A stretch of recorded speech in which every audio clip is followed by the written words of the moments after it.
അമ്മേ പരിശുദ്ധ അമ്മേ, അമ്മേ പരിശുദ്ധമേ, ദൈവമാതാവേ, കൃപാസനത്തിലൂടെ ഞങ്ങൾക്കും ഞങ്ങളുടെ ദേശത്തിനും അമ്മ മധ്യസ്ഥം തേടി തന്ന എല്ലാ അനുഗ്രഹങ്ങൾക്കും കൃപകൾക്കും ഞങ്ങളിപ്പോൾ ഹൃദയം നിറഞ്ഞ നന്ദി പറയുന്നു.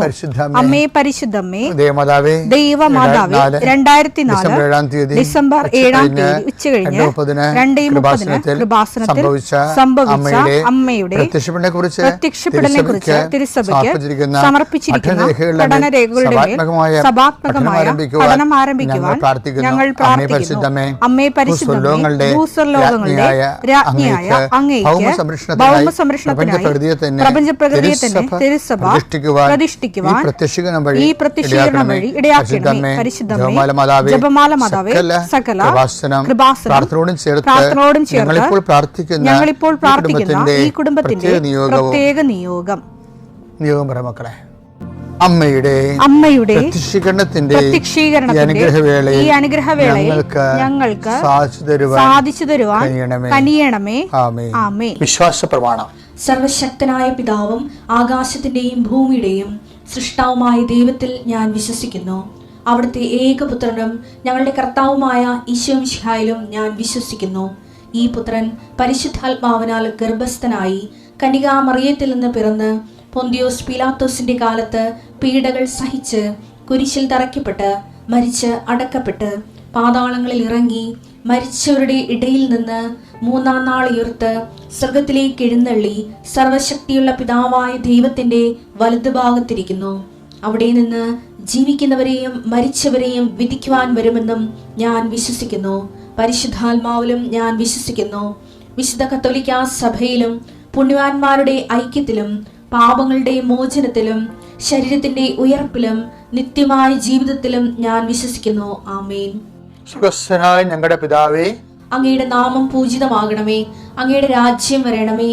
അങ്ങയുടെ തിരുമനസ് സ്വർഗത്തിലെ പോലെ ഭൂമിയിലും ആകണമേ. അന്നു വേണ്ടുന്ന ആഹാരം ഇന്ന് ഞങ്ങൾക്ക് തരണമേ. ഞങ്ങളോട് തെറ്റ് ചെയ്യുന്നവരോട് ഞങ്ങൾ ക്ഷമിക്കുന്നത് പോലെ ഞങ്ങളുടെ തെറ്റുകൾ ഞങ്ങളോടും ക്ഷമിക്കണമേ.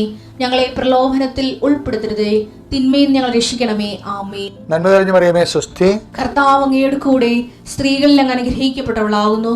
അങ്ങയുടെ ഉദരത്തിൻ ഫലമായി ഈശോ അനുഗ്രഹിക്കപ്പെട്ടവനാകുന്നു. പരിശുദ്ധ മറിയമേ, തമ്പുരാന്റെ അമ്മേ, പാപികളായ ഞങ്ങൾക്ക് വേണ്ടി ഇപ്പോഴും ഞങ്ങളുടെ മരണസമയത്തും തമ്പുരാനോട് അപേക്ഷിക്കണമേ. ആമേൻ. എന്റെ കർത്താവിന്റെ ഉന്നതമായ നാമത്തിൽ സഭയുടെ അധികാരത്തെ കുരിശിന്റെ അടയാളത്തിൽ ദൈവത്തിന്റെ ശക്തിയാൽ 39-40 വർഷം ഞാൻ അർപ്പിച്ച കൃപാനയുടെ യോഗ്യതയാൽ കൃപാസ്ഥാനത്താറെ ജീവനോടെ പ്രത്യക്ഷപ്പെട്ട പരിശുദ്ധ അമ്മയുടെ മാധ്യസ്ഥത്തിലെ ഞാൻ ഓരോ കുടുംബത്തെ ആശ്രയിച്ച് പ്രാർത്ഥിക്കുന്നു. ദൈവത്തിലെ നിന്റെ കയ്യിരിക്കുന്ന എല്ലാ വസ്തുക്കളുടെ പ്രമാണങ്ങൾ കയ്യിലുണ്ടെങ്കിൽ എടുക്കുക, സർട്ടിഫിക്കറ്റ് ഉണ്ടെങ്കിൽ എടുക്കുക, എവിടെയും കൊടുക്കാനുള്ള ആപ്ലിക്കേഷൻസ് ഉണ്ടെങ്കിൽ എടുക്കുക.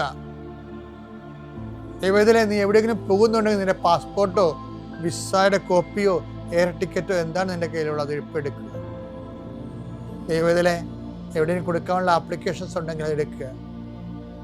കൃപാസനം മാതാവിനെ കാണിച്ചുകൊണ്ട് പ്രാർത്ഥിക്കുക. ഞാനിപ്പോൾ നിന്നെ ആശ്രയിച്ച് പ്രാർത്ഥിക്കുക. കർത്താവേ, സിവിൽ പോയിന്റ് കുറഞ്ഞതിൻ്റെ പേര് ജോലി കിട്ടാത്തവരുണ്ട്, ജപ്തിയാകാൻ പോകുന്നവരുണ്ട്. ആ പത്രങ്ങളെല്ലാം രേഖകളെല്ലാം നിന്റെ നാമത്തിൽ ഞാൻ ആശീർവദിക്കാൻ പോവുകയാണ്. കർത്താവ്, രേഖകൾ കയ്യിലില്ല, പക്ഷെ മനസ്സിൽ ആ രേഖ ഓർത്ത് പ്രാർത്ഥിക്കുന്നുണ്ട്.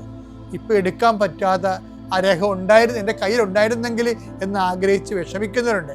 കർത്താവെ, ആ രേഖ എവിടെയാണ് ഇരിക്കണത്, അവിടെ നിന്റെ തിരുമുറിവാർന്ന് വലത് കരുത്താൻ ആ രേഖയെ സ്പർശിക്കണമേ. മാതാവിൻ്റെ മധ്യസ്ഥത്തിൽ പ്രാർത്ഥിക്കുന്നു. അവരെന്താണ് ഉദ്ദേശിക്കുന്നത്, അതുകൊണ്ട് അത് നിറവേറാൻ കർത്താവ് അനുവദിക്കട്ടെ. കർത്താവ്, ജോലി നഷ്ടപ്പെട്ടു പോരണവരെ, ഉപേക്ഷിച്ച് പോണവരെ, ആ രാജ്യത്ത് ജീവിക്കാൻ പറ്റാതെ പോണവരെ, പരീക്ഷയെ ഒരുങ്ങിക്കൊണ്ടിരിക്കുന്ന മക്കളെ, പരീക്ഷയുടെ ഹോൾ ടിക്കറ്റ് കയ്യിലുണ്ടെങ്കിൽ മക്കൾ എടുക്കുക. അല്ലെങ്കിൽ നിങ്ങളത് മനസ്സിൽ ഓർക്കുക. പഠിക്കാൻ പറ്റാത്ത വിഷയങ്ങളുണ്ടെങ്കിൽ ലാപ്ടോപ്പ് എടുത്ത് കയ്യിൽ വെക്കുക. അച്ഛനായി ഈ നിമിഷം ആശീർവദിക്കുന്ന പഠിക്കാൻ പറ്റാത്ത വിഷയങ്ങളുണ്ട്, ആ വിഷയവുമായിട്ട് ബന്ധപ്പെട്ട വിഷയങ്ങൾ മക്കളെ കയ്യിലെടുക്കുക. എൻ്റെ കർത്താവിൻ്റെ ഉന്നതമായ നാമത്തിൽ, സഭയുടെ അധികാരത്തിൽ, കുരിശിൻ്റെ അടയാളത്തിൽ, ദൈവത്തിൻ്റെ ശക്തിയാൽ എൻ്റെ എല്ലാ ജീവിത തടസ്സങ്ങളെയും നീ ആഴ്ച നേരിടാൻ പോകുന്ന മുഴുവൻ ദോഷങ്ങളെ ഈശോ നാമത്തിൽ ബന്ധിക്കും. പിതാവും പുത്രനും പരിശുദ്ധാത്മാവ് നീക്കുക. എൻ്റെ പ്രിയപ്പെട്ടവരെ, ദൈവവുമായിട്ടുള്ള നമ്മുടെ റിലേഷൻസ്, ബന്ധം, അത് അതിൻ്റെ ഒരു പ്രക്രിയ ഇൻറ്റൻസിഫൈങ് ആയിട്ടുള്ള പ്രക്രിയയാണ്. വെച്ചാൽ അത് തീവ്രതയിലേക്കാണ് അത് പോകേണ്ടത്, സ്വാഭാവികമായ ചലനം. അല്ലെങ്കിൽ എന്തോ അസ്വാഭാവികത ഉണ്ടെന്നാണ് എൻ്റെ അർത്ഥം. കാര്യം വിശ്വാസത്തിന് സ്റ്റാറ്റിക് ആയിട്ടുള്ള നിശ്ചലാവസ്ഥ അങ്ങനെയില്ല. ഇതിനെ സഭാപിതാക്കന്മാരും ഒക്കെ ഈ വിഷയം കൈകാര്യം ചെയ്യുന്നതിന് ഉപയോഗിക്കുന്നത് സുഭാഷിതങ്ങളാണ്. സുഭാഷിതങ്ങൾ 4:18. സൂര്യൻ മധ്യാഹ്നത്തിൽ, അതായത് പ്രഭാതത്തിൽ നിന്ന് എങ്ങനെയാണോ മധ്യാഹ്നത്തിൻ്റെ ഫുൾ സ്വിങ്ങില പൂർണ്ണ വെളിച്ചത്തിലേക്ക് പോകുന്നത്, അതുപോലെയാണ് മനുഷ്യന്മാരുടെ വിശ്വാസ ജീവിതം പ്രതീകാത്മകമായി ബൈബിൾ അവതരിപ്പിക്കുന്നത്. സുഭാഷിതങ്ങൾ 4:18. എന്നാൽ നീതിമാന്മാരുടെ പാത പൂർവാന്നത്തിലെ. അപ്പൊ നീതിമാന്മാരുടെ പാത എന്ന് പറയുമ്പോൾ നീതിമാന്മാർ ജീവിക്കണേ എങ്ങനെയാണെന്ന് ബൈബിൾ പറയുന്നുണ്ട്. എങ്ങനെയാണത്? എൻ്റെ നീതിമാൻ വിശ്വാസം മൂലം ജീവിക്കും. റോമ 1:17 തിരുവചനമുണ്ട്. റോമ 1:17. നീതിമാൻ വിശ്വാസം വഴി ജീവിക്കുമെന്ന് എഴുതപ്പെട്ടിരിക്കുന്നുവല്ലോ. അപ്പൊ നീതിമാൻ എന്ന് പറഞ്ഞാൽ അതിൻ്റെ അർത്ഥം വിശ്വാസം വഴി ജീവിക്കുന്ന ആൾ, വിശ്വാസത്തെ കൊണ്ട് ജീവിക്കുന്ന ആളാണ്. ഈ വിശ്വാസം വഴി ജീവിക്കുന്ന ആളാണ് നീതിമാനെങ്കിൽ നീതിമാന്റെ വിശ്വാസ വളർച്ചയെക്കുറിച്ചാണ് സുഭാഷിതം 4:18. എന്നാൽ നീതിമാന്മാരുടെ പാത, അതായത് വിശ്വാസം വഴി ജീവിക്കുന്നവരുടെ പാത പൂർവാന്നത്തിലെ, അതായത് മോർണിംഗ് ടൈം വെയിൽ പോലെ പ്രകാശം വർദ്ധിപ്പിച്ചുകൊണ്ടിരിക്കുന്നതാണ്. ദുഷ്ടരുടെ മാർഗം പ്രകാശം വർദ്ധിപ്പിച്ചുകൊണ്ടിരിക്കുന്നതാണെന്ന് പറയുമ്പോൾ അതിൻ്റെ അർത്ഥം മധ്യാഹ്നത്തിൻ്റെ പൂർണ്ണതയിലേക്കാണ് അത് പോണത്. അപ്പം വിശ്വാസത്തിൻ്റെ സ്വാഭാവികമായ വളർച്ച എന്ന് പറയണത് ഈ പ്രഭാതത്തിൽ നിന്ന് മധ്യാഹ്നത്തിലേക്ക് സൂര്യൻ എങ്ങനെയാണ് വെളിച്ചം കൂടുന്നത് അതുപോലെ കൂടിക്കൊണ്ടേ വരേണ്ടതാണ്. ഇൻ കേസ് അങ്ങനെ ഒരു പ്രക്രിയ നടക്കുന്നില്ല എന്നുണ്ടെങ്കിൽ, വിശ്വാസത്തിന് വളർച്ച സംഭവിക്കുന്നില്ല എങ്കിൽ സ്വാഭാവികമായിട്ട് വരണത് വിശ്വാസത്തിന് തളർച്ചയാണ് സംഭവിക്കുന്നത്. വിശ്വാസം വിശ്വാസം തളരുമ്പോൾ പിന്നെ വിശ്വാസം എങ്ങനെയാണ് നമ്മൾ വളർത്തിയെടുക്കാൻ പറ്റണമെന്ന് വെച്ച് കഴിഞ്ഞാൽ, അത് റോമർ 1:16 വായിച്ചേ. സുവിശേഷത്തെക്കുറിച്ച് ഞാൻ ലജ്ജിക്കുന്നില്ല. എന്തെന്നാൽ വിശ്വസിക്കുന്ന ഏവർക്കും ആദ്യം യഹൂദർക്കും പിന്നീട് ഗ്രീക്കുകാർക്കും അത് രക്ഷയിലേക്ക് നയിക്കുന്ന ദൈവശക്തിയാണ്. അപ്പൊ അതിന്റെ കാരണം, വിശ്വാസം ദൈവശക്തിയാകുന്നതിന്റെ കാരണം, വിശ്വാസം നിർമ്മിക്കപ്പെട്ടിരിക്കുന്നത് വചനത്തിൻ്റെ മിനറൽസ്, വൈറ്റാമിൻസ് ഒക്കെ കഴിച്ചാണ് മനുഷ്യൻ വളരണത്. റോമ 10:17 വായിച്ചേ. ആകയാൽ വിശ്വാസം കേൾവിയിൽ നിന്ന് കേൾവി ക്രിസ്തുവിനെ കുറിച്ചുള്ള പ്രസംഗത്തിൽ നിന്നുമാണ്.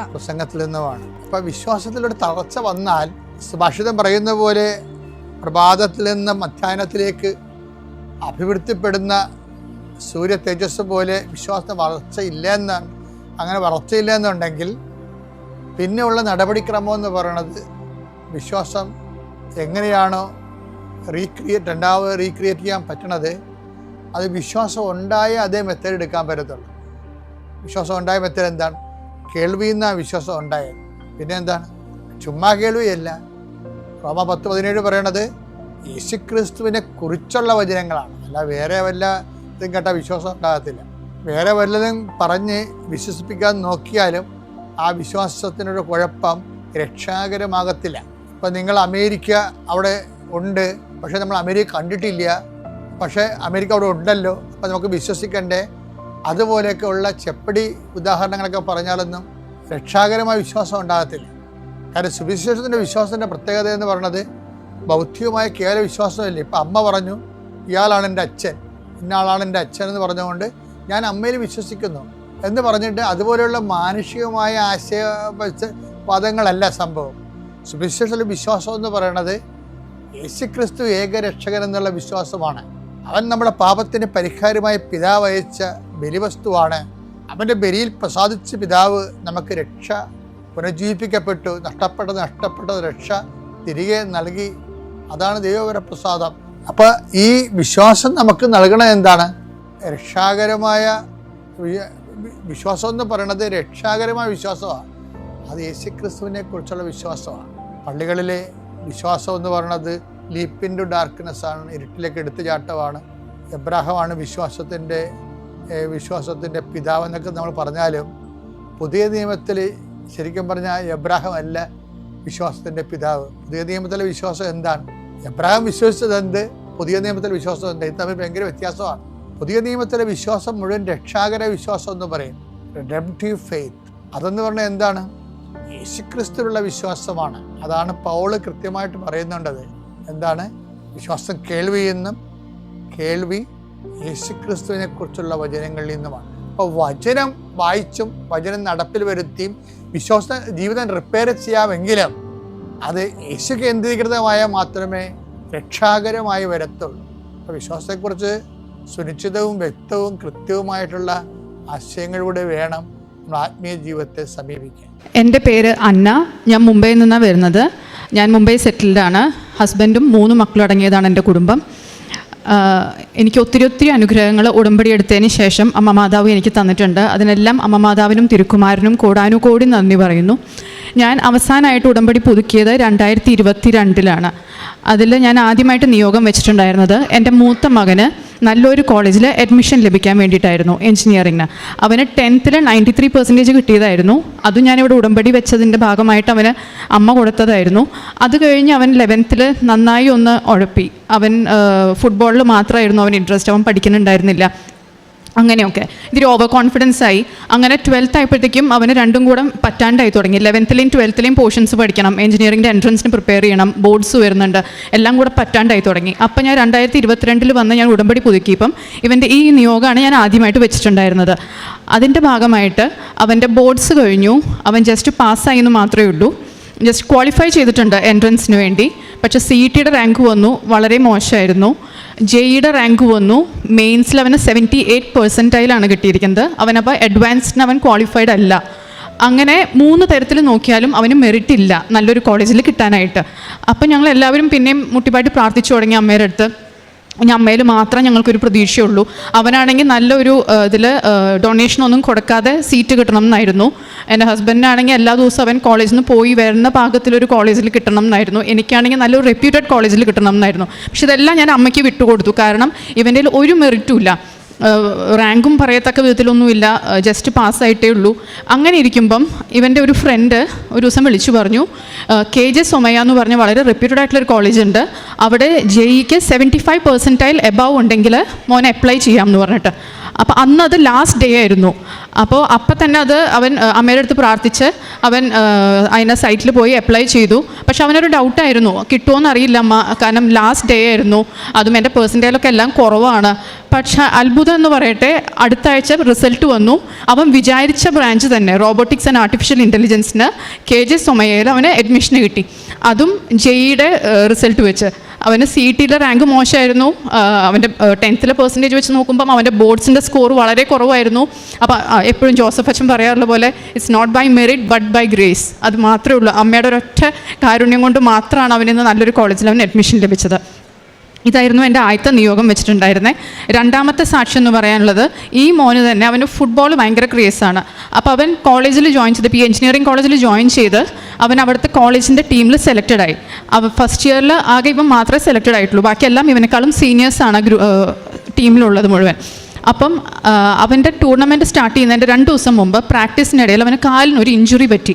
വലത്തെ കാലിൻ്റെ പാദത്തിൻ്റെ താഴെയായിട്ട് സ്വെല്ലിംഗ് ഉണ്ട്, കാല് താഴെ കുത്താൻ പറ്റുന്നില്ല. അപ്പോൾ അവൻ വിചാരിച്ചു ഒരു ദിവസം ഒന്ന് വെയിറ്റ് ചെയ്യാം, 2 ദിവസം കൂടി ഉണ്ട് ടൂർണമെൻറ്റിന്.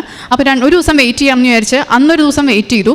പിന്നത്തെ ദിവസം രാവിലെ ആയിട്ടും വേദന കുറയാതായപ്പോൾ അവൻ ഡോക്ടറെ പോയി കണ്ടു. അപ്പോൾ ഡോക്ടർ പറഞ്ഞു ഒരാഴ്ച പിടിക്കും എന്തായാലും കുറയണമെങ്കിൽ. മരുന്ന് കൊടുത്തു, അവനെ തിരിച്ചു വിട്ടു. പക്ഷെ അവന് വൈകിട്ടായപ്പോഴത്തേക്ക് അവന് ടെൻഷനായി തുടങ്ങി. പിറ്റേ ദിവസം ടൂർണമെൻറ്റാണ്, ഇവൻ മാത്രമേ ഫസ്റ്റ് ഇയറിനുള്ളൂ. അങ്ങനെ ഒത്തിരി കാര്യങ്ങൾ വന്നപ്പോൾ അവൻ ആകെ ഒരു ആങ്സൈറ്റി ആയി തുടങ്ങി. പിറ്റേ ദിവസം രാവിലെ അവൻ എഴുന്നേറ്റ് വഴിക്ക് ഞാൻ പറഞ്ഞു, മോനൊരു കാര്യം ചെയ്യാം, നമ്മൾ എന്തിനാ പേടിക്കണേ, നമ്മുടെ ഉടമ്പടി വസ്തുക്കൾ ഇരിക്കുന്നുണ്ടല്ലോ, നമുക്ക് ചൂടുവെള്ളത്തിൽ ഉപ്പിട്ട് കാല് നീ അതിനകത്ത് വെച്ചാൽ മതി എന്ന് പറഞ്ഞു. അങ്ങനെ ആദ്യം ഒരു പ്രാവശ്യം വെച്ചു. അവൻ അരമണിക്കൂർ കഴിഞ്ഞപ്പോൾ അവൻ പറഞ്ഞു, വേദന കുറയണില്ല. ഞാൻ പറഞ്ഞു പോകുന്നതിന് മുമ്പ്, കോളേജിലോട്ട് പോകുന്നതിന് മുമ്പായിട്ട് ഒരു വട്ടം കൂടെ നമുക്ക് ചെയ്യാമെന്ന് പറഞ്ഞു. അങ്ങനെ അവൻ കോളേജിൽ പോകുന്നതിന് മുമ്പ് ഞാൻ പിന്നെയും വിശ്വാസപ്രമാണം ചൊല്ലി പിന്നെയും ഉടമ്പടി നേർച്ചവസ്തുവായ ഉപ്പ് വെള്ളത്തിലിട്ട് പിന്നെയും അവനോട് കാല് വയ്ക്കാൻ പറഞ്ഞു. അത് കഴിഞ്ഞിട്ടും അവൻ പറഞ്ഞു, അമ്മ ഇത് കുറയണില്ല അമ്മ എന്ന് പറഞ്ഞു. അപ്പം ഞാൻ വിശ്വാസപ്രമാണം ചൊല്ലി ഞാൻ ഉടമ്പടി തൈലം പൂശി അവനെ വിട്ടു. അവൻ നടന്നു പോകുന്നത് എനിക്ക് കാണാം, കാലിങ്ങനെ ചെരിച്ച് വെച്ചാണ് അവൻ നടന്നു പോകണേ. കാല് നേരെ താഴെ വെക്കാൻ പറ്റണില്ല നീര് കാരണം. അങ്ങനെ ഞാൻ ഉച്ചയായപ്പോൾ ഞാൻ അവനെ വിളിച്ചു ചോദിച്ചു, മോനെ എന്തായി എന്ന് ചോദിച്ചപ്പോൾ അവൻ പറഞ്ഞു, മമ്മ ഉച്ചയായിട്ടും നീര് കുറയണില്ല, എനിക്ക് നടക്കാനും പറ്റണില്ല, എനിക്ക് അറിഞ്ഞുകൂടാ, എനിക്ക് കളിക്കാൻ പറ്റുമോയെന്ന് എനിക്ക് അറിഞ്ഞുകൂടാ എന്ന് പറഞ്ഞു. ഞാൻ പറഞ്ഞു, മോൻ വിശ്വസിച്ച് പ്രാർത്ഥിക്ക്, നീ വിശ്വാസമാണ് മാത്രം ചൊല്ലിക്കൊണ്ടിരുന്നോ, നീ ഒരു വേദനയും കൂടാതെ നീ കളിക്കും എന്ന് പറഞ്ഞു. അത് കഴിഞ്ഞ് അവൻ 4 മണിക്ക് അവൻ ഗ്രൗണ്ടിലേക്ക് നടന്നു പോകുന്നതും ഇങ്ങനെ കാല് ചെരിച്ച് വെച്ച് അവൻ നടന്നു പോണേ. അത് കഴിഞ്ഞ് വാമപ്പ് കഴിഞ്ഞ വഴിക്ക് അവൻ്റെ കാലിൻ്റെ വേദന മൊത്തത്തിൽ മാറി. ഒരു കാലിന് അങ്ങനത്തെ ഒരു ഇഞ്ചുറി പറ്റിയതായിട്ടുള്ള ഒരു ലക്ഷണങ്ങളും കൂടാതെ അവനത് മുഴുവൻ കളിച്ചു. അത് കഴിഞ്ഞ് അവൻ അപ്പം തന്നെ എന്നെ വിളിച്ചു പറഞ്ഞു, മമ്മ പറഞ്ഞതുപോലെ തന്നെ കളിക്കുന്നതിൻ്റെ ഇടയിൽ ഞാൻ വേദന അറിഞ്ഞു തന്നെ ഇല്ല, ഞാനിപ്പോൾ ഷൂ ഊരി നോക്കിയപ്പം എൻ്റെ കാലുമ്പോൾ നീരും കാണാനില്ല. അവനത് ഒത്തിരി വിശ്വാസമായി. അവൻ കൂടുതൽ ഇപ്പം പ്രാർത്ഥനയിലേക്കും ഇതിലൊക്കെ വന്നു തുടങ്ങി. അപ്പം അമ്മ മാതാവിന് ഒത്തിരി നന്ദി. എൻ്റെ മക്കളെ കൂടുതലായിട്ട് അമ്മ മാതാവിൻ്റെ അടുക്കലോട്ട് അടുപ്പിച്ചുകൊണ്ടിരിക്കുകയാണ്. ഇതായിരുന്നു എൻ്റെ 2ാമത്തെ സാക്ഷ്യം. 3ാമത്തെ സാക്ഷ്യം എന്ന് പറയുന്നത് 2021 ഞാൻ എൻ്റെ മക്കളെയും കൊണ്ട് ഇവിടെ ഉടമ്പടി പുതുക്കാനായിട്ട് വന്നപ്പോൾ എൻ്റെ 3ാമത്തെ മകള് അവൾക്കും താഴെ ഒരു കുഞ്ഞ് കളിപ്പിക്കാനായിട്ട് വേണം എന്നുള്ളൊരാഗ്രഹം ഉണ്ടായിരുന്നു. അപ്പം ഞാൻ പറഞ്ഞു, പൊന്നും അമ്മയുടെ അടുത്ത് ഇവിടെ പ്രാർത്ഥിച്ചാൽ മതി, അമ്മ കനിഞ്ഞ് നമുക്കൊരു കുഞ്ഞിനെ തരും എന്ന് പറഞ്ഞു. അപ്പം എനിക്കറിയാം എൻ്റെ 3rd ഡെലിവറി കഴിഞ്ഞപ്പം എൻ്റെ ഡെലിവറി സ്റ്റോപ്പ് ചെയ്തതായിരുന്നു. അപ്പം ഞാൻ പറഞ്ഞു, മോൾ പ്രാർത്ഥിച്ചോ, അമ്മ മാതാവിൻ്റെ തീരുമാനം അനുസരിച്ച് നടക്കും എന്ന് പറഞ്ഞു. അവൾക്ക് എന്നെ കഴിഞ്ഞാൽ പിന്നെ ഏറ്റവും കാര്യം എൻ്റെ ഹസ്ബൻഡിൻ്റെ അനിയൻ്റെ വൈഫിനെയാണ്.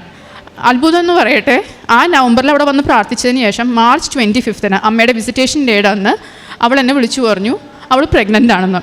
പക്ഷേ ഡോക്ടറെ കാണിച്ചപ്പോൾ ഡോക്ടർ പറഞ്ഞു ഏജ് ഓവറാണ്, അപ്പോൾ അത് കാരണം കുറച്ച് കോംപ്ലിക്കേഷൻസ് ഒക്കെ ഉണ്ടാവും, കുറച്ച് ശ്രദ്ധിക്കണം എന്ന് പറഞ്ഞു. അപ്പോൾ ഞാൻ പറഞ്ഞു ഒന്നും പേടിക്കണ്ട, ഇങ്ങനൊരു ദിവസമല്ലേ അമ്മ കാണിച്ചു തന്നെ, അത് മോള് പോയി കൃപാസനത്തിൽ പ്രാർത്ഥിച്ചിട്ട് നിനക്ക് കിട്ടിയിരിക്കുന്നതാണ്, അപ്പം ഒന്നും പേടിക്കണ്ട. അവൾക്ക് മൂത്ത 2 പിള്ളേരുണ്ടായിരുന്നു, 14ഉം 12ഉം വയസ്സായ. അത് കഴിഞ്ഞ് ഇത് അൺപ്ലാൻഡ് ആയിട്ടാണ് ഈ ഒരു പ്രഗ്നൻസി വന്നിരിക്കുന്നത്. അങ്ങനെ അവൾ ആദ്യത്തെ ട്രൈമസ്റ്റർ സ്കാനിന് പോയപ്പം ഡോക്ടർ സ്കാൻ ചെയ്തപ്പോൾ പറഞ്ഞു ഹൈ റിസ്ക് പ്രഗ്നൻസിയാണ്, ഏജ് ഓവർ ആയതുകൊണ്ടേ ആവാം, അപ്പം ചിലപ്പോൾ കൊച്ചിന് വല്ല അബ്നോർമാലിറ്റി അങ്ങനെ എന്തെങ്കിലുമൊക്കെ ഉണ്ടാവും, അപ്പോൾ നിങ്ങൾ കണ്ടിന്യൂ ചെയ്യുന്നുണ്ടോ എന്ന് ചോദിച്ചു. അപ്പോൾ ഇവർ കൺഫ്യൂഷനിലായി. അങ്ങനെ ഇവർ അപ്പം തന്നെ എന്നെ പുറത്തിറങ്ങിയപ്പോൾ എന്നെ വിളിച്ചു ചോദിച്ചു എന്താ ചെയ്യേണ്ടത്, ഡോക്ടർ ഇങ്ങനെയാണ് ചോദിക്കണേ. ഞാൻ പറഞ്ഞു പേടിക്കണ്ട, ഞാൻ നിന്നെ ഉടമ്പടി തൈലം അടിവയറ്റിൽ പുരട്ടിയിട്ടല്ലേ വിട്ടിരിക്കണേ, ഇന്ന് വിശ്വസിച്ച് പ്രാർത്ഥിച്ചോ, ഒരു കുഴപ്പമുണ്ടാവില്ല, ഇത് അമ്മ തന്ന കുഞ്ഞാ, നല്ല ആരോഗ്യത്തോടുള്ളൊരു കുഞ്ഞിനെ നമുക്ക് കിട്ടും എന്ന് പറഞ്ഞു. അങ്ങനെ ഞങ്ങൾ പിന്നെ പ്രാർത്ഥിച്ചു. അവൾക്ക് ട്രാവൽ ചെയ്യാൻ പറ്റാത്ത കാരണം അവൾ ഉടമ്പടി ഓൺലൈനിലെടുത്തും പ്രാർത്ഥിച്ചു, ലൈറ്റ് ക്യാനിലിട്ട് പ്രാർത്ഥിച്ചു. അത് കഴിഞ്ഞ് 2nd ട്രൈമസ്റ്ററിൻ്റെ സ്കാൻ റിപ്പോർട്ട് വന്നപ്പോഴത്തേക്കും ഒരു കുഴപ്പമില്ല, എല്ലാം നോർമൽ പ്രഗ്നൻസിയായി മാറിയിട്ടുണ്ടായിരുന്നു. വേറെ ടെസ്റ്റിൻ്റെ അതൊന്നും ഉണ്ടായിരുന്നില്ല. ഒരു ഫ്ലൂയിഡ് ടെസ്റ്റും അതൊക്കെ ചെയ്യണമെന്ന് ചിലപ്പോൾ പറഞ്ഞിട്ടുണ്ടായിരുന്നു, പക്ഷെ അതിൻ്റെ ഒന്നും ആവശ്യം വന്നില്ല. നവംബർ 1 നവംബർ 12th 11th ആയിട്ടാണ് അവൾക്ക് ഡേറ്റ് പറഞ്ഞിട്ടുണ്ടായിരുന്നത്. നവംബർ 1 രാവിലെ പ്രത്യക്ഷീകരണ പ്രാർത്ഥന ഞാൻ ചൊല്ലിക്കഴിഞ്ഞ് ഞാൻ ഒന്ന് മയങ്ങിപ്പോയപ്പം എനിക്കൊരു ദർശനം ഉണ്ടായി. അതിനകത്ത് ഞാൻ ഇവളുടെ ഡെലിവറിയുടെ ടേബിളിൻ്റെ തൊട്ടപ്പുറത്ത് ഞാൻ നിൽക്കുന്നതായിട്ടും ഡോക്ടർ കുഞ്ഞിനെ എൻ്റെ കയ്യിൽ തന്നിട്ട് പറയുന്നത് ആങ്കൊച്ചാണ് കേട്ടോ എന്ന്. അപ്പം ഞാൻ സന്തോഷം ഞാൻ അവളെ വിളിച്ചു പറഞ്ഞു ആങ്കൊച്ചാണെന്നാണ് എനിക്ക് സ്വപ്നത്തിൽ അമ്മ കാണിച്ചു തന്നെ. അപ്പം കിട്ടുന്നതിനോർത്ത് നമ്മൾ നന്ദി പറയണം കേട്ടോ എന്ന് പറഞ്ഞു. അത് കഴിഞ്ഞ് നവംബർ 11 അവൾ പ്രസവിച്ചു, നല്ല ആരോഗ്യമുള്ള ഒരു ആൺകൊച്ച്. ഇതായിരുന്നു എൻ്റെ 3ാമത്തെ സാക്ഷ്യം. അടുത്ത സാക്ഷ്യം എന്ന് പറയുന്നത് ഞാൻ മുംബൈയിലായ കാരണം വീട്ടിലിത്തിരി സ്ഥലത്തിന് ഇത്തിരി പരിമിതികളൊക്കെ ഉണ്ട്. അപ്പോൾ എനിക്ക് ഒറ്റയ്ക്കിരുന്ന് പ്രാർത്ഥിക്കാനായിട്ടൊരു മുറി എനിക്ക് വേണമെന്നൊരു ആഗ്രഹം ഉണ്ടായിരുന്നു. ഞാൻ ഇപ്പോൾ ഉള്ള ആ ഒരു ഫ്ലാറ്റിൽ തന്നെ ഞാൻ ഒത്തിരി സ്ഥലങ്ങൾ ഞാനൊക്കെ നോക്കി ഒന്ന് വാതിലടച്ചിട്ടിരുന്ന് എവിടെയെങ്കിലും ഒന്ന് പ്രാർത്ഥിക്കാനായിട്ടുള്ളൊരു സ്ഥലം എനിക്ക് കിട്ടുമെന്ന്. പക്ഷേ ഞാൻ ഒത്തിരി അതിനുവേണ്ടി പ്രാർത്ഥിച്ചിരുന്നു. ആ ഉള്ളൊരു വീട്ടിൽ തന്നെ എനിക്ക് ഏതെങ്കിലും ഒരു ഇടം, ഒരു ചെറിയൊരു ബാൽക്കണിയോ കിച്ചൻ്റെ സൈഡിലോ എവിടെയെങ്കിലും എനിക്കൊരു ഇടം അങ്ങനെ ഒരുക്കി തരാനായിട്ട്. അങ്ങനെ എൻ്റെ പ്രാർത്ഥന അമ്മ കേട്ടത് എനിക്ക് തൊട്ടപ്പുറത്തെ ഒരു ഫ്ലാറ്റ് തന്നുകൊണ്ടാണ്. അപ്പോൾ ആ ഫ്ലാറ്റും ഈ ഫ്ലാറ്റും കൂടെ ജോയിൻ ചെയ്തപ്പം എനിക്കിപ്പോൾ ഒത്തിരി സ്ഥലമായി. എനിക്കിപ്പോൾ ആ വീട്ടിൽ ഒരു പ്രാർത്ഥനാ മുറി എനിക്ക് അമ്മയ്ക്ക് വേണ്ടി ഒരുക്കാൻ പറ്റി. ഞാൻ അവിടെ ആദ്യം തന്നെ ആ വീട്ടിൽ പണി തുടങ്ങിയപ്പം ആദ്യം ചെയ്തത് ആ പ്രാർത്ഥനാ മുറി ശരിയാക്കുക എന്നുള്ളതായിരുന്നു. അത് ശരിയാക്കി അവിടെ ഞാൻ കല്ലിൽ കൊത്തിയ ഒരു രൂപം, കൃപാസനം അമ്മയുടെ ഒരു രൂപം ഞാൻ അവിടെ വെച്ചിട്ടുണ്ട്. അമ്മയ്ക്ക് കോടാനുകോടി നന്ദി. അടുത്തൊരു സാക്ഷി എന്ന് പറയാനുള്ളത്, എൻ്റെ ഒരു കസിൻ കല്യാണം കഴിഞ്ഞ് ഒരു മോളുണ്ട്. രണ്ടാമത്തെ ഒരു കൊച്ചിന് വേണ്ടി അവർ ട്രൈ ചെയ്തിട്ട് ആവണുണ്ടായിരുന്നില്ല. അങ്ങനെ അത് പോയി 2-3 പ്രാവശ്യമൊക്കെ അവൾക്ക് എബോർട്ടായി പോയായിരുന്നു. അങ്ങനെ 43 വയസ്സായപ്പം അവൾ ഇതുപോലെ പിന്നെയും പ്രഗ്നൻ്റായി. അപ്പോൾ അവൾ ഡോക്ടറെ അടുത്ത് ചെന്നപ്പോൾ ഡോക്ടർ പറഞ്ഞു, ഇത് ആവുമൊന്നുമില്ല, ഇത് മെനോപോസിൻ്റെ ഒക്കെ അടുത്ത് തുടങ്ങി നീ ഓൾറെഡി, അപ്പം നെക്സ്റ്റ് വീക്കിൽ വന്നോ നമുക്കത് DNC ചെയ്യാമെന്ന് പറഞ്ഞു. അപ്പോൾ അവൾക്ക് വേണ്ടി ഞാൻ അപ്പം തന്നെ എൻ്റെ അടിവയറ്റിൽ ഞാൻ ഉടമ്പടി തൈലിട്ട് ഞാൻ പ്രാർത്ഥിച്ചു. പ്രത്യക്ഷീകരണ പ്രാർത്ഥനയിൽ പ്രത്യേകിച്ച് ഞാൻ അവളെ ഓർത്ത് അവൾക്ക് വേണ്ടി ഞാൻ ഓരോ ദിവസവും ഞാൻ പ്രത്യക്ഷീകരണ പ്രാർത്ഥന ചൊല്ലി ഞാൻ അവൾക്ക് വേണ്ടി ഞാൻ കാഴ്ചവെച്ചു. അത് കഴിഞ്ഞ് പിന്നത്തെ ആഴ്ച അവൾ DNCക്ക് പ്രിപ്പയർ ചെയ്ത് അവൾ ചെന്നപ്പം അവൾ ഡോക്ടറോട് പറഞ്ഞു, ഡോക്ടർ ഒന്നും കൂടെ ഒന്ന് ചെക്ക് ചെയ്യുമോ എന്ന് ചോദിച്ചു. ചെക്ക് ചെയ്തപ്പം കൊച്ചിൻ്റെ ഹാർട്ട് ബീറ്റാണ് കേൾക്കുന്നത്. അപ്പോൾ ഡോക്ടർ പറഞ്ഞു ഇതൊരു മിറാക്കിളാണ്, കാരണം ഹസ്ബൻഡിനും ഏജ് ഓവറായി, ഇവൾക്ക് ഓൾറെഡി 43 ആയി. അപ്പം നാച്ചുറലായിട്ട് ഇങ്ങനെ ഒരു പ്രഗ്നൻസി നടക്കില്ല. അപ്പം ഡോക്ടർക്ക് തന്നെ വലിയൊരു അതിശയമായിരുന്നു. അപ്പോൾ തന്നെ അവളെന്നോട് വിളിച്ചു പറഞ്ഞു, ഇത് പ്രാർത്ഥന കൊണ്ട് മാത്രമാണ്, ഡോക്ടർക്ക് തന്നെ വലിയൊരു അതിശയമായിരുന്നു, ഒരു മിറാക്കുലസ് ബേബിയാണെന്നാണ് പറയണേ, ഇത്രയും ഏജായിട്ടും ഇങ്ങനെ കിട്ടുന്നത്. ഇന്ന് ആ കൊച്ച് ആരോഗ്യത്തോടു കൂടി ഇരിക്കുന്നു, ഒരു പെൺകൊച്ചാണ്, സുഖമായിട്ടിരിക്കുന്നു. ഇതാണ് എൻ്റെ അടുത്ത സാക്ഷ്യം. അടുത്തതെന്ന് പറയാനായിട്ട് എനിക്ക് ഒത്തിരി അക്രൈസ്തവർക്ക് വേണ്ടി പ്രാർത്ഥിക്കാൻ, അല്ലെങ്കിൽ അറിയാത്തവർക്ക് വേണ്ടി ഒത്തിരി പേര് എന്നോട് പ്രാർത്ഥന സഹായം ഇങ്ങോട്ട് ആവശ്യപ്പെടുന്നുണ്ടായിരുന്നു. അപ്പോൾ അങ്ങനെ ഒരു വ്യക്തി, എനിക്കറിയാത്തൊരാൾ, എൻ്റെ മകൻ്റെ ട്യൂഷൻ ടീച്ചറുടെ അമ്മ. ഈ ടീച്ചർ ഒരു ദിവസം ട്യൂഷന് വന്നപ്പോൾ പറഞ്ഞു, അടുത്ത ആഴ്ചയിൽ ഞാൻ 2 ദിവസം വരില്ല, അമ്മയ്ക്ക് സർജറിയാണ്. അപ്പം ഞാൻ ആ സമയത്ത് പെട്ടെന്ന് ചോദിച്ചില്ല എന്തിൻ്റെ സർജറി ആണെന്നോ അങ്ങനെ ഒന്നും ഞാൻ ചോദിച്ചില്ല. അത് കഴിഞ്ഞ് 2 ദിവസം കഴിഞ്ഞപ്പോൾ തുടങ്ങി എൻ്റെ ഇടത്തെ കാല് എനിക്ക് ഒരു കാരണവും കൂടാതെ താഴെ കുത്താൻ വയ്യാത്ത പോലെ വേദന, നടക്കാൻ പറ്റുന്നില്ല, ഉപ്പുച്ചിയുടെ അവിടെ ഭയങ്കര വേദന, ഒന്നും ചെയ്യാൻ പറ്റുന്നില്ല. ഞാൻ പൊതുവേ ഡോക്ടർമാരെ പോയി കാണാത്ത ഒരാളാണ്. ചെറിയ എന്തെങ്കിലും അസുഖങ്ങളൊക്കെ വരികയാണെങ്കിലും ഞാൻ അമ്മയോട് പ്രാർത്ഥിക്കും, ഉടമ്പടിത്തൈലിടും, അങ്ങനെയൊക്കെ. പക്ഷേ ഇതെനിക്ക് ഒട്ടും സഹിക്കാൻ പറ്റാണ്ടായപ്പോൾ ഞാൻ ഡോക്ടറെ അടുത്ത് ഞാൻ ചെന്നു. കാഷ്വാലിറ്റിയിൽ പോയപ്പം അവരെന്നെ എടുത്തന്നില്ല. അവർ പറഞ്ഞ പ്രത്യക്ഷത്തിൽ ഒരു കുഴപ്പവും കാണില്ല, ഒരു സ്വെല്ലിംഗ് പോലും കാണില്ല, വേണമെങ്കിൽ മുകളിൽ OPD ഡോക്ടേഴ്സ് ഉണ്ട്, ഒന്ന് പോയി കൺസൾട്ട് ചെയ്തു എന്ന് പറഞ്ഞു. OPD പോയപ്പം ഇത്രയും ഡോക്ടേഴ്സ് ഉള്ള ആ OPD ഒരു ഡോക്ടർ പോലും ഉണ്ടായിരുന്നില്ല. അപ്പോൾ അതായത് അമ്മ മാതാവ് എന്നെ അവിടെ നിന്ന് വിട്ടുകൊണ്ടിരിക്കുകയായിരുന്നു, നീ ഡോക്ടറെ കാണേണ്ട ആവശ്യമില്ല എന്ന് കാണിച്ചുകൊണ്ട്. അങ്ങനെ ഞാൻ അവിടെ നിന്ന് ഇറങ്ങിപ്പോന്നു. എനിക്ക് കാലിന് ഭയങ്കരമായിട്ട് വേദന, എനിക്ക് വൈകിട്ടായപ്പോഴത്തേക്കും വേദന കൂടി തുടങ്ങി. വൈകിട്ട് കുടുംബ പ്രാർത്ഥനയ്ക്ക് ഞങ്ങൾ താഴെപ്പായ വിരിച്ചിരുന്നാണ് ഞങ്ങൾ പ്രാർത്ഥന ചെല്ലുന്നത്. ആ സമയത്ത് എനിക്ക് താഴെ ഇരിക്കാൻ പറ്റുന്നില്ല, കാരണം കാലും മടക്കാൻ പറ്റുന്നില്ല. അപ്പം ഞാൻ കസേരയും ഇരിക്കുമ്പം എൻ്റെ മോൻ വന്ന് എന്നോട് ചോദിച്ചു, മമ്മയുടെ കാലെന്താ ഇങ്ങനെ ഇരിക്കണേ, കാലും ഈ ഞരമ്പ് ഇങ്ങനെ വല്ലാതെ തടിച്ചു വന്നിരിക്കണേ എന്ന് പറഞ്ഞു. അപ്പോഴാണ് ഞാൻ എൻ്റെ കാല് ഞാൻ നോട്ട് ചെയ്യുന്നത്. അപ്പം ഞാൻ പറഞ്ഞു, അയ്യോ ഇതെന്താ ഇങ്ങനെ, ഇത് വെരിക്കോസ് വെയിൻ ഇങ്ങനെയാണല്ലോ വരിക എന്ന് പറഞ്ഞു. അപ്പം മോൻ പറഞ്ഞു എന്നോട്, മമ്മ ഇത് തന്നെയാണ് ആ ടീച്ചറുടെ അമ്മയ്ക്ക് ഇതിൻ്റെയാണ് സർജറി എന്ന് പറഞ്ഞു. അപ്പം ഞാൻ വിചാരിച്ചു ചിലപ്പോൾ ഞാൻ അതായിരിക്കും എനിക്ക് അമ്മ കാണിച്ചു തരുന്നത്. അങ്ങനെ ഞാൻ അപ്പം തന്നെ ഞാൻ മക്കളോട് പറഞ്ഞു, ഈ പ്രാർത്ഥനയിൽ നമുക്ക് ആ അമ്മയ്ക്ക് വേണ്ടി പ്രാർത്ഥിക്കാം. എൻ്റെ പ്രാർത്ഥന കഴിഞ്ഞ് ഞാൻ വിശ്വാസപ്രമാണം ചൊല്ലി ഉടമ്പടി തൈലം എൻ്റെ കാലുമേ ആ ഞരമ്പ് തടിച്ചിരിക്കുന്നിടത്ത് ഞാൻ തൈലിട്ട് ഞാൻ പ്രാർത്ഥിച്ചു. അത് കഴിഞ്ഞ് പിറ്റേ ദിവസം രാവിലെ പ്രത്യക്ഷീകരണ പ്രാർത്ഥന കഴിഞ്ഞ് ഞാൻ എൻ്റെ പേഴ്സണൽ പ്രയറിന് ഇരിക്കുമ്പം ഞാൻ പ്രാർത്ഥിച്ചുകൊണ്ടിരിക്കുമ്പം എൻ്റെ മനസ്സിലോട്ട് വല്ലാതെ കടന്നു വന്നുകൊണ്ടിരിക്കുകയായിരുന്നു, BP കൺട്രോൾ ചെയ്യണം. അപ്പം ഞാൻ വിചാരിച്ചു BP കൂടുന്ന ഏതെങ്കിലും ഒരു പേഷ്യൻറ്റിന് വേണ്ടിയിട്ടായിരിക്കും എന്ന് വിചാരിച്ച് ഞാൻ BP കൺട്രോൾ ചെയ്യാൻ വേണ്ടി ഞാൻ പ്രാർത്ഥിച്ചുകൊണ്ടിരുന്നു. ഈ അമ്മയ്ക്കും വേണ്ടിയും പ്രാർത്ഥിച്ചുകൊണ്ടിരുന്നു. വൈകിട്ടായപ്പം ഞാൻ ഈ ടീച്ചറെ ഞാൻ വിളിച്ചു ചോദിച്ചു, ടീച്ചറെ എന്തായി സർജറി? അപ്പോൾ ടീച്ചർ പറഞ്ഞു, സർജറി കുറച്ച് കോംപ്ലിക്കേറ്റഡ് ആയിരുന്നു, എല്ലാം നോർമലായിരുന്നു ആദ്യമൊക്കെ. സർജറിക്ക് കയറ്റിയതിന് ശേഷം അമ്മയുടെ BP ഭയങ്കരമായിട്ട് ഷൂട്ട് ചെയ്തു, കൺട്രോൾ ചെയ്യാനായിട്ട് ഒത്തിരി ബുദ്ധിമുട്ടി. അങ്ങനെ പക്ഷേ പെട്ടെന്ന് പിന്നെ അവർക്കെല്ലാം കൺട്രോൾ ചെയ്ത് പിന്നെ സർജറി തുടങ്ങാനായിട്ട് കുറച്ച് ലേറ്റായി എന്ന്. ഈ ഒരു അമ്മേനെ ഞാൻ ഇതേവരെ എൻ്റെ ജീവിതത്തിൽ ഞാൻ കണ്ടിട്ടില്ല. ഈ ടീച്ചർ പറഞ്ഞു തന്ന ഒരു അറിവ് മാത്രമേ ഉള്ളൂ ഈ അമ്മയെക്കുറിച്ച്. പക്ഷേ ഈ ടീച്ചർ എപ്പോഴും ഓരോ കാര്യങ്ങൾക്കും എൻ്റെ അടുത്ത് ഇങ്ങനെ പറയും, എൻ്റെ വീട്ടിൽ അങ്ങനെയുണ്ട് ഇങ്ങനെയുണ്ട്, അപ്പോൾ ഒന്ന് എനിക്ക് വേണ്ടി പ്രാർത്ഥിച്ചോളൂ എന്ന്. അപ്പോൾ ഞാൻ കൃപാസനം പത്രം ഈ ടീച്ചർക്ക് കൊടുക്കുന്ന ഒരു പതിവുണ്ട്. അപ്പം അതുകൊണ്ടായിരിക്കണം ഈ അമ്മയുടെ ആ ഒരു രോഗം എൻ്റെ കാലുമ്മ വേദനയായിട്ട് വന്ന് കാണിച്ചു തന്നു. അന്ന് വൈകിട്ട് ഞാൻ നോക്കിയപ്പം എൻ്റെ കാലുമ്മ തടിപ്പുമില്ല, വേദനയും ഇല്ല, എനിക്ക് സുഖമായിട്ട് നടക്കാൻ പറ്റുന്നുണ്ട്. അതോടുകൂടി എനിക്ക് ശരിക്കും ബോധ്യപ്പെട്ടു ഇത് അമ്മ എനിക്ക് ആ ഒരു അമ്മയ്ക്ക് വേണ്ടി പ്രാർത്ഥിക്കാൻ വേണ്ടി കാണിച്ചു തന്ന ഒരു അടയാളമെന്ന്. അതായിരുന്നു എൻ്റെ അടുത്ത സാക്ഷ്യം. ഞാൻ പൊതുവേ ചെറുപ്പം മുതലേ അമ്മയോട് പ്രാർത്ഥിക്കുന്ന, അമ്മയോട് സംസാരിക്കുന്ന ഒരു വ്യക്തിയായിരുന്നു. ഒത്തിരി ജപമാലകൾ സമയം കിട്ടുമ്പോഴൊക്കെ ഞാൻ പണ്ട് സ്കൂളിൽ പഠിക്കുമ്പോഴായാലും കോളേജിൽ പഠിക്കുമ്പോഴായാലും ഒക്കെ ചെല്ലുന്നൊരു വ്യക്തിയായിരുന്നു. ഉടമ്പടി എടുത്തോടുകൂടി ഞാൻ അമ്മയായിട്ട് ഒത്തിരി കൂടുതൽ അടുത്തു. ഇപ്പോൾ ഉടമ്പടിയിൽ ചെയ്യേണ്ട കാര്യങ്ങൾ എന്ന് പറയുന്ന ദിവ്യ കുർബാന, ഇതെല്ലാം ഞാൻ പണ്ട് എന്താ പറയുക പറ്റാവുന്ന ദിവസങ്ങളിലൊക്കെ പോകും എന്നല്ലാതെ ഇപ്പം അത് ഒരു ദിവസം പോലും മുടക്കാതെ ഞാൻ എല്ലാ ദിവസവും പള്ളിയിൽ പോയി ദിവ്യ കുർബാനയിൽ പങ്കെടുത്തു തുടങ്ങി. കുമ്പസാരം എൻ്റെ ജീവിതത്തിൻ്റെ ഒരു ഭാഗമായി മാറി. ഇപ്പം 2 ആഴ്ച കൂടുമ്പോൾ കുമ്പസാരിക്കണം എന്നുള്ളത് ചിലപ്പോൾ അത് ആഴ്ചയിലാവും. എന്തെങ്കിലും ചെറിയൊരു കാര്യം ഞാൻ തെറ്റ് ചെയ്തു പോയി എന്ന് മനസ്സിൽ തോന്നിയിട്ടുണ്ടെങ്കിൽ അത് അപ്പം തന്നെ അത് പോയി കുമ്പസാരിച്ച് അത് ക്ലിയർ ആക്കണം എന്നുള്ളൊരു മനസ്ഥിതിയായി തുടങ്ങി. ഇപ്പം അങ്ങനെ ഒത്തിരി ആത്മീയമായിട്ടും കുറേയധികം അടുത്തു. പിന്നെ കാരുണ്യ പ്രവർത്തികൾ എന്ന് പറയാനായിട്ട് ഞാൻ കുറേ കാലങ്ങളായിട്ട് ഞങ്ങളുടെ അവിടെ അടുത്തുള്ള മദർ തെരേസയുടെ ഒരു സ്ഥാപനമുണ്ട്, ഒരു ഓൾഡ് ഏജ് ഹോം ഉണ്ട്. അവിടെ അധികവും മെൻ്റലി റിട്ടാർഡഡ് ആയിട്ടുള്ള പേഷ്യൻസ് ആണ്. അപ്പോൾ അവിടുത്തെ അമ്മമാരുടെ കൂടെ വൺസ് എ വീക്ക് പോയിരുന്ന് കുറച്ച് നേരം അവരുടെ കൂടെ സംസാരിക്കും. അപ്പോൾ അവർക്ക് ഒത്തിരി കാര്യങ്ങൾ അവർക്ക് പറഞ്ഞു കൊടുക്കും. അവർക്ക് വായിക്കാൻ പറ്റാത്ത ആൾക്കാർക്ക് ഞാൻ നമ്മുടെ കൃപാസനം പത്രത്തിലെ ഓരോ സാക്ഷ്യങ്ങളും അവർക്ക് ഞാൻ വായിച്ച് കേൾപ്പിച്ച് കൊടുക്കും. പിന്നെ മെൻ്റലിയും ഫിസിക്കലിയും ഫിറ്റായിട്ടുള്ള കുറച്ച് കുട്ടികളുണ്ട്. ആ കുട്ടികൾക്ക് വേണ്ടി ഞാൻ എല്ലാ ആഴ്ചയും കുറേ കളർ പെൻസിൽസും കുറേ പേപ്പേഴ്സൊക്കെ കൊണ്ടുപോയി അവർക്ക് കുറച്ച് കളറിങ്ങൊക്കെ ചെയ്യും. അവർക്ക് ഭക്ഷണമൊക്കെ കൊടുക്കും. അങ്ങനെ ഒത്തിരി കാരുണ്യ പ്രവർത്തികളായിട്ടും അങ്ങനെ ചെയ്തു തുടങ്ങി. പിന്നെ പത്രവിതരണം എനിക്ക് മുംബൈയിലായ കാരണം എനിക്ക് ഇവിടുന്ന് എല്ലാ പ്രാവശ്യം പത്രങ്ങൾ കിട്ടാറില്ല. അപ്പോൾ അവിടെ ഞാൻ സ്ഥിരം എല്ലാ ബുധനാഴ്ചകളിലും പോകുന്നതാണ്. നിത്യസായി മാതാവിൻ്റെ നൊവേനയ്ക്ക് പോകും ഞാൻ. അപ്പോൾ അവിടെ നിന്ന് പുറത്തിറങ്ങുമ്പം അവിടെ അട്ടിയായിട്ട് മലയാളവും ഹിന്ദിയും ഇംഗ്ലീഷും ഒക്കെ പേപ്പർ ഇരിക്കുന്നുണ്ടാവും. അപ്പോൾ ഓരോ ബുധനാഴ്ചകളിലും ഞാൻ ചെല്ലുമ്പം അവിടെ നിന്ന് എനിക്ക് പറ്റാവുന്ന പോലെ പത്രങ്ങളെടുത്ത്, അതിൽ ഏറ്റവും വലിയ കാര്യം എന്ന് വെച്ചാൽ ആ പള്ളിയുടെ പുറത്ത് പത്രങ്ങൾ വെച്ചത് ആരും എടുക്കാറില്ല. ആ പത്രം ആ പള്ളിയിൽ തന്നെ നടന്ന് ഞാൻ പലരുടെ കയ്യിലേക്കും ഞാൻ എത്തിക്കും. ഞാൻ കുമ്പസാരിക്കാൻ പോയിരിക്കുമ്പം അവിടെ ലൈനിലുള്ള വല്ലവരെയൊക്കെ കാണുമ്പം ആർക്കെങ്കിലും അവർക്ക് കൊടുക്കും. അല്ലെങ്കിൽ നടന്നു പോകുന്ന വഴിക്ക് ആർക്കെങ്കിലും ആവശ്യമാണെന്ന് തോന്നുകയാണെങ്കിൽ അവർക്ക് കൊടുക്കും. അങ്ങനെ പിന്നെ ഈ ഓർഫനേജിലും അവർക്കും കൊണ്ടുവന്ന് കൊടുക്കും. അങ്ങനെ പരിചയത്തിലുള്ളവർക്കും ഓരോ പ്രാവശ്യം ഞാൻ കൊടുക്കുമ്പോഴും മുമ്പ് കൊടുക്കാത്ത ആൾക്കാരിലേക്ക് എത്തിക്കാനായിട്ട് ഞാൻ പ്രത്യേകിച്ച് ശ്രദ്ധിക്കാറുണ്ടായിരുന്നു. ഇതിലൊരു കാര്യം എന്ന് പറയാനുള്ളത്, ഞാൻ ആദ്യം ഉടമ്പടി എടുത്ത സമയത്ത് എനിക്ക് പത്രവിതരണം എനിക്ക് ഭയങ്കര ഒരു വിഷമമായിരുന്നു. 1-2 പ്രാവശ്യം എൻ്റെ അടുത്തുനിന്ന് ആൾക്കാർ നോ താങ്ക്സ് എന്നൊക്കെ പറഞ്ഞ് അങ്ങനെ പോയിട്ടുണ്ട്. അപ്പോൾ എനിക്കതൊരു ഭയങ്കര ഒരു വിഷമമാണ്. അയ്യോ, അമ്മയെ കൊടുക്കുമ്പോൾ ഇവരെന്താ നോ താങ്ക്സ് എന്നൊക്കെ പറയണേ. അമ്മ നമ്മുടെ ജീവിതത്തിലേക്ക് കടന്നു വരുമ്പോൾ ഉള്ള ഒരു സന്തോഷം അവർക്കറിയാത്തത് കൊണ്ടായിരിക്കും എന്ന് വിചാരിച്ച് ഞാൻ അതൊരു ത്യാഗമായിട്ട് ഞാൻ ഏറ്റെടുക്കുമായിരുന്നു. പക്ഷേ ഇപ്പോൾ ആരെങ്കിലും എന്തെങ്കിലും പറയുന്നുള്ളൊരു വിഷമം എനിക്കില്ല.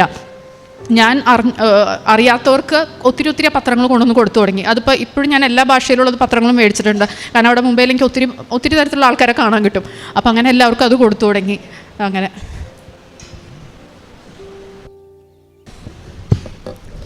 പരിശുദ്ധ അമ്മയുടെ മധ്യസ്ഥതയിൽ ലഭിച്ച വ്യത്യസ്തങ്ങളായ അനുഭവങ്ങൾ ഇപ്പോൾ സാക്ഷ്യമായിട്ട് പറയുന്നുണ്ട്. അതിൽ ഈ അസാധാരണമായിട്ടുള്ള 2-3 അനുഭവങ്ങൾ പറയുന്നു. ഒന്നാമത്തേത് ഒരു തൻ്റെ മകൻ്റെ ഒരു ടീച്ചറിന് വേണ്ടി പ്രാർത്ഥിച്ച കാര്യം പറയുന്നുണ്ട്. അപ്പം നമ്മളത് ചിലപ്പോൾ ഈ അനുഭവങ്ങൾ പറയുമ്പോൾ അത് എത്രത്തോളം വാക്കുകളിൽ പറയാൻ പറ്റുമെന്നുള്ളതൊരു ചോദ്യമാണ്. രണ്ടാമത്തെ അത് മനസ്സിലാക്കുവാനായിട്ട് നമ്മൾ വളരെ ശ്രദ്ധിച്ചിരിക്കുമ്പോഴാണ് അത് മനസ്സിലാകുന്നത്. അപ്പം ഇതൊരു ആദ്യത്തെ സാക്ഷ്യമല്ല, ഇങ്ങനെയുള്ള പല സാക്ഷ്യങ്ങളും നമുക്കിവിടെ. അതായത് ദൈവം, ഇതൊരു അച്ഛൻ എപ്പോഴും ബഹുമാനപ്പെട്ട അച്ഛൻ പറയാറുണ്ട്, ദൈവം മാലാഖമാരും മാതാവൊക്കെ സഞ്ചരിക്കുന്ന ഒരു സൂപ്പർ ഹൈവേ ഉണ്ടെന്ന് അച്ഛൻ എപ്പോഴും ആരാധനയിലും പറയാറുണ്ട്.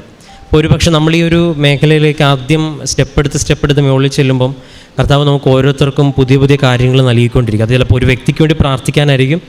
അത് വ്യക്തമായിട്ടൊരു ലാസ്റ്റ് പറഞ്ഞ അനുഭവം, ഇപ്പോൾ ഒരാൾക്ക് അറിയാതെ ഒരാൾക്ക് വേണ്ടി പ്രാർത്ഥിക്കാൻ പറയുന്നു, അല്ലെങ്കിൽ സ്വപ്നത്തിൽ അല്ലെങ്കിൽ പ്രാർത്ഥിച്ചുകൊണ്ടിരിക്കുമ്പം BP-യുടെ കാര്യം ഓർമ്മപ്പെടുത്തുന്നു, വിളിച്ചു ചോദിക്കുമ്പോൾ അങ്ങനെ സംഭവിക്കുന്നു. അത് ഒരു അനുഭവം. പിന്നെ രണ്ടാമത്തെ ഒരു കുഞ്ഞിൻ്റെ കാര്യം പറയുമ്പോൾ ഇതുപോലെ തന്നെ അത് സ്വപ്നത്തിൽ കാണുവാനായിട്ട് ഇടവരുന്നു. അതൊരു ആൺകുഞ്ഞായിരിക്കും എന്ന് പറയണോ, അത് രണ്ടാമത്തെ അനുഭവം. മൂന്നാമത്തെ അനുഭവം ഇങ്ങനെ പരിശുദ്ധ അമ്മയുടെ സാന്നിധ്യം തൻ്റെ കൂടെ ഉണ്ട് എന്ന് ബോധ്യപ്പെടുത്തും തക്കണം. ഒപ്പം നമ്മളിങ്ങനെ പ്രാർത്ഥിക്കുമ്പോൾ സ്വർഗത്തിലും അല്ലെങ്കിൽ നമ്മുടെ ദേവാലയത്തിലിരിക്കുന്ന മാതാവിനെ കാണുമ്പം അതിലൊരു അതും ഒരു ദൈവാനുഗ്രഹമാണ്. പക്ഷേ നമ്മളിവിടെ പറയുന്ന സാക്ഷ്യങ്ങളിൽ ഇവിടുത്തെ ആ ഉടമ്പടിയിലെ ആൾക്കാർ സ്വപ്നം കാണുന്നത് എപ്പോഴും അവിടെ ലൈഫുമായിട്ട് ഓറിയൻറ്റ് ചെയ്തിട്ടുള്ള സ്വപ്നങ്ങളാണ്, അവിടെ നിയോഗവുമായിട്ട്. അതൊരു പരിശുദ്ധ അമ്മയുടെ വലിയൊരു അനുഗ്രഹമായിട്ട് നമ്മൾ കാണുകയാണ്. ഏറെ പ്രത്യേകിച്ച് ഉടമ്പടിയിലെ സാക്ഷ്യങ്ങളുടെ പ്രത്യേകതയായിട്ട് ഒന്നാമത്തെ അതാണ്. അത് നിയോഗബന്ധിതമായിട്ട് അല്ല വ്യക്തിബന്ധിതമായിട്ട് അങ്ങനെ ഒരു സ്വപ്നം കാണാനിട വന്നു. അതിനൊപ്പം തന്നെ മക്കളുടെ ചെറിയ കാര്യത്തിലും അല്ലെങ്കിൽ ചെറിയ സൗഖ്യങ്ങളുടെ കാര്യം പറയുമ്പോഴും വിശ്വാസത്തോടെ അത് അവർ ചെയ്യുവാനും അവരുടെ വിശ്വാസം വർദ്ധിപ്പിക്കുവാനായിട്ട് ഇപ്പം മക്കളാണെങ്കിലും ആരാണെങ്കിലും നമുക്ക് ദൈവാനുഭവം വേണം, അല്ലെങ്കിൽ നമ്മളിങ്ങനെ എല്ലാം ഇങ്ങനെ എയറിൽ പറഞ്ഞു കഴിയുമ്പോൾ ഒരു വിശ്വാസത്തിലേക്ക് കടന്നു വരാനായിട്ടുള്ള സാധ്യത വളരെ കുറവാണല്ലോ. പണ്ടത്തെ കുഞ്ഞുനാളിലത്തെ ശീലങ്ങൾ ഒരു പരിധിവരെ നമ്മളെ സഹായിക്കുമ്പോഴും അതിനുമപ്പുറത്തേക്കും വിശ്വാസത്തിൽ ആഴപ്പെടുവാനായിട്ട് നമുക്ക് അനുഭവങ്ങൾ വേണം. ഉടമ്പടിയിൽ നമുക്ക് ലഭിക്കുന്നതും ഇതുപോലെ സോളിഡായിട്ട് പറയാനായിട്ടുള്ളൊരു ദൈവാനുഭവമാണ്. അപ്പോൾ മകനും അങ്ങനെ ഒരു വിശ്വാസത്തിൻ്റെ ഒരു അനുഭവം, അതവൻ്റെ വ്യക്തിപരമായിട്ട് അമ്മയിലൂടെ അവനങ്ങനെ ഒരു അനുഭവം ലഭിച്ചിട്ടുണ്ടെങ്കിൽ അത് വലിയൊരു അനുഗ്രഹമാണ്. അപ്പം ആദ്യത്തെ ഒരു മകൻ്റെ അഡ്മിഷൻ്റെ കാര്യം പറയുമ്പോഴും മെറിറ്റില്ലാത്തൊരു കാര്യത്തിന് വേണ്ടി പ്രാർത്ഥിച്ചൊരുങ്ങിക്കുമ്പോൾ അതും, അപ്പോൾ ഇങ്ങനെ ചെറുതും വലുതുമായിട്ടുള്ള കാര്യങ്ങൾ എണ്ണി പറയുന്നുണ്ട്. ഒപ്പം തന്നെ വ്യക്തിപരമായിട്ട് പ്രാർത്ഥിക്കാനായിട്ട് ഒരു മുറി വേണമെന്ന് ആഗ്രഹിക്കുന്നതിന് പിന്നിലിൻ്റെയും അടിസ്ഥാനം എന്ന് പറയുന്നത് ഈ പ്രാർത്ഥിച്ചിട്ട് എന്തെങ്കിലുമൊക്കെ നന്മയും ഗുണമൊക്കെ ഉണ്ടെന്നുള്ള ഒരാൾ ബോധ്യപ്പെടുമ്പോഴാണ്. നമ്മൾ വീട് പണി കഴിഞ്ഞതിന് ശേഷം കർത്താവിനെ മാതാവിനെ എവിടെ വെക്കണമെന്ന് ചിന്തിക്കുന്ന ഒരുപാട് ശൈലിയൊക്കെ ഉണ്ടല്ലോ. പക്ഷേ അതിനേക്കാളും അപ്പുറം പ്രാർത്ഥന മുറിയാണ് ഏറ്റവും പ്രധാനപ്പെട്ടതെന്ന് ഒരു വ്യക്തിക്ക്, അല്ലെങ്കിൽ ഒരു മുറി അതിനുവേണ്ടി മാത്രം മാറ്റിവെക്കണമെന്ന് ഒരു വ്യക്തിക്ക് തോന്നി തുടങ്ങുന്ന എന്ന് പറയുന്ന അയാൾക്ക് അത്രയും ബോധ്യമുണ്ട് ജീവിതത്തിൽ എന്താണ് ഏറ്റവും പ്രധാനപ്പെട്ട, എന്താണ് സെക്കൻഡറി എന്നുള്ളത്. അപ്പം ഇങ്ങനൊരു ബോധ്യത്തിലേക്ക് അപ്പോൾ അത് ഉണ്ടാക്കാനുള്ള സാഹചര്യം ഒരു കുടുംബത്തിനുണ്ടോയെന്നു. പക്ഷേ ഈ ഒരു ബോധ്യം ഒരാൾക്ക് ലഭിക്കുന്നുണ്ടല്ലോ, അത് ഉടമ്പടിയുടെ തന്നെ വലിയൊരു അനുഭവമാണ്. പ്രാർത്ഥിച്ചു കഴിഞ്ഞാൽ വിശ്വസ്തയോടെ, അപ്പോൾ ഇതിൽ പ്രാർത്ഥന മാത്രമല്ല എന്നുള്ളതാണ് നിങ്ങൾ ഉടമ്പടി എടുക്കുന്നവരും ഒക്കെ മനസ്സിലാക്കുന്നൊരു സത്യം. ഇത് പ്രാർത്ഥിച്ചുകൊണ്ട് മാത്രം അതിൻ്റെ പിന്നിൽ എന്തൊക്കെയാണ് ചെയ്തതെന്നുള്ളത് പിന്നീട് പറയാനുണ്ട്. ഇത് ഈ സാക്ഷ്യ പേപ്പർ അല്ലെങ്കിൽ പത്രം മറ്റുള്ളവർക്ക് കൊടുക്കുന്നതിൻ്റെ പിന്നിലെ ആധ്യാത്മികത എന്താണെന്നൊക്കെ വ്യക്തമായിട്ട് നിങ്ങൾ തന്നെ പഠിച്ചും പ്രാർത്ഥിച്ചും മനസ്സിലാക്കേണ്ട ഒന്ന് തന്നെയാണ്. അച്ഛൻ ആരാധന അതിന് സഹായിക്കും. രണ്ടാമത്തത് കാരുണ്യ പ്രവർത്തനങ്ങളൊക്കെ, അങ്ങനെ വ്യക്തമായിട്ട് ഇതിനൊരു ട്രാക്കുണ്ട്, അത് വ്യക്തമായിട്ട് ഫോളോ ചെയ്യുന്നുണ്ട്. അതിനനുസരിച്ച് ദൈവം അനുഭവങ്ങൾ നൽകുന്നുണ്ട്. അതങ്ങനെ തന്നെയാണ് വായിച്ചെടുക്കേണ്ടതും. അപ്പം കുമ്പസാരത്തിനെക്കുറിച്ചും വിശുദ്ധ കുർബാനയെക്കുറിച്ചും പറയാനുണ്ടല്ലോ. ആദ്യമൊക്കെ നമുക്ക് പോകാൻ പറ്റുന്ന സാഹചര്യം, പിന്നീട് ഇതിനു വേണ്ടി തന്നെ ജീവിതം ക്രമീകരിക്കുമ്പം അതിനുള്ള വ്യത്യാസം ദൈവം പറഞ്ഞു തരുമോ. ഇപ്പം നമ്മളതിന് ഇവിടുന്ന് ഏറ്റവും കൂടുതൽ പത്രം കൊടുത്തവർക്കൊന്നും ഇവിടെ സമ്മാനവും ഇൻസെൻറ്റീവ്സ് ഒന്നും കൊടുക്കണമെന്നില്ല. പക്ഷെ അത് നിങ്ങൾ കൊടുത്തു തുടങ്ങുമ്പോൾ അതിനുള്ള അനുഭവം ദൈവം നൽകും എന്നുള്ളതാണ്. അതിനാണ് ഇവിടെയുള്ള സാക്ഷ്യങ്ങൾ നമുക്ക് ഉപകാരമായിട്ട് തീരുന്നത്. അപ്പോൾ വിശുദ്ധ ബലിക്ക് പ്രാധാന്യം കൊടുത്തും കുമ്പസാരത്തിന് പ്രാധാന്യം കൊടുത്ത് ഒരാൾ ജീവിക്കാൻ തുടങ്ങുമ്പോൾ തന്നെ അവരുടെ ജീവിതത്തിൽ ദൈവം അനുഭവം നൽകുന്നുള്ളതാണ്. അത് ദൈവത്തിൻ്റെ ഉത്തരവാദിത്വം, അത് നമ്മുടെ ഉത്തരവാദിത്വമല്ല. പക്ഷേ ദൈവം ആഗ്രഹിക്കുന്ന പോലെ ഒരാൾ ജീവിതം ക്രമീകരിക്കാനായിട്ട് ആഗ്രഹിക്കണം, അതനുസരിച്ച് ചെയ്യാനായിട്ട് തുടങ്ങണം. അതിന് പരിശുദ്ധ അമ്മ നമ്മളെ സഹായിക്കും. ഈ സാക്ഷ്യവും ഒപ്പം ഇന്ന് കേട്ടതും ഇപ്പോൾ നമ്മൾ കേട്ടുകൊണ്ടിരിക്കുന്ന എല്ലാ സാക്ഷ്യവും അതിപ്പം ജാതിമത ഭേദമന്യേ പറയുന്ന സാക്ഷ്യങ്ങൾ, പ്രായഭേദമന്യേ പറയുന്ന സാക്ഷ്യങ്ങൾ ഈ ഒരു കണ്ണിൻ്റെ തുറവിയിലേക്ക്, വിശ്വാസത്തിൻ്റെ വളർച്ചയിലേക്ക് നമ്മളെ സഹായിക്കട്ടെ എന്ന് പ്രാർത്ഥിക്കുന്നു. ഈ സാക്ഷ്യത്തിന് പ്രതി ഇപ്പോൾ ഒരു 4ാമത്തെ സാക്ഷ്യമാണെന്നാണ് പറഞ്ഞത്. അതായത് 3 സാക്ഷ്യം ഓൾറെഡി പറഞ്ഞിട്ടുണ്ട്. അപ്പോൾ ഇങ്ങനൊരു ദൈവാനുഭവത്തിലേക്ക് ഇനിയും ഒരുപാട് കടന്നു വരാനായിട്ട് ദൈവം അനുവദിക്കട്ടെ. ദൈവം നൽകിയ എല്ലാ അനുഭവങ്ങൾക്കും കരങ്ങളടിച്ച് ദൈവത്തിൻ്റെ നാമം മഹത്വപ്പെടുത്തും.